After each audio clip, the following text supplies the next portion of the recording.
Hello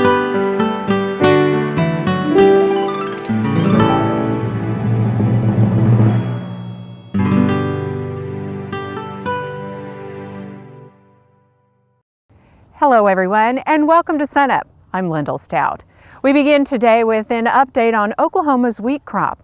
We're joined here in the field with Jeff Edwards, our small grains extension specialist. And Jeff, we're here at the end of March and it's been pretty cold overnight. We have had some cold nights and it's a cause for concern. Generally, freeze events during March aren't quite as devastating as the ones we have in April. The plant is still young enough now that if we lose some of the main tillers, some of the secondary tillers can come on and compensate to a certain extent.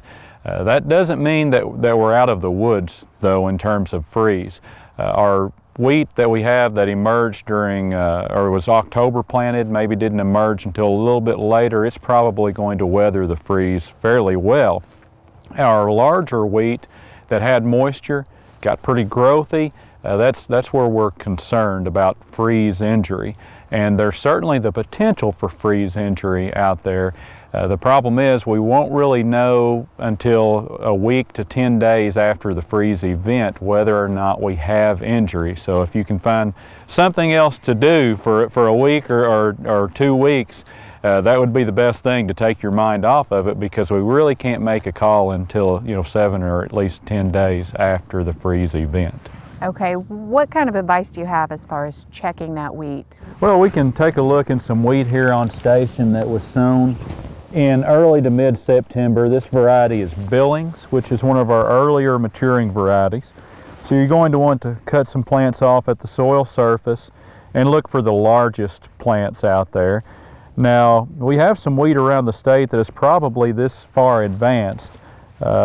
This probably would have been grazed in a farmer's field, but I bet we have some wheat out there that is this far along.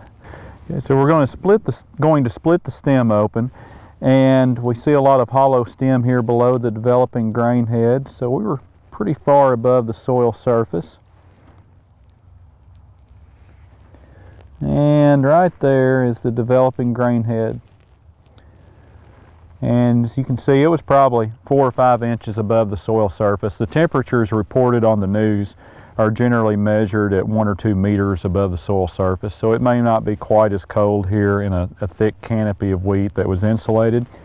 This grain head still has kind of a green color to it, still looks healthy. Whenever you hit it with your knife there, it still stays intact. Now, if we were looking at freeze injury, in a couple of weeks from now, what would happen is this would be a very whitish color, that green would be gone, and whenever you flicked it with your knife there, it would fall off. So you're looking for a whitish color, and we can put some pictures up online to show people what to look for. And hopefully we're not going to see a lot of that. Even in these plants, if we lost these largest tillers, some of the secondary tillers would come on and make something. Now, if we had the same thing happen 2 or 3 weeks from now, that wouldn't be an option. we'd be a goner in terms of the wheat crop right here.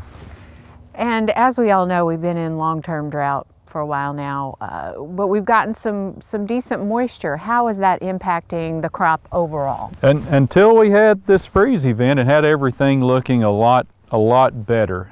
We have some areas with a good profile of subsoil moisture. We have other areas that are still just barely holding on, but they're looking better than they were. We've seen a few problems emerge. We've had some brown wheat mites out in the fields, a few aphids here and there, so growers still need to be checking those fields and be diligent and stay on top of any insect problems. And we have seen a few foliar diseases starting to pop up.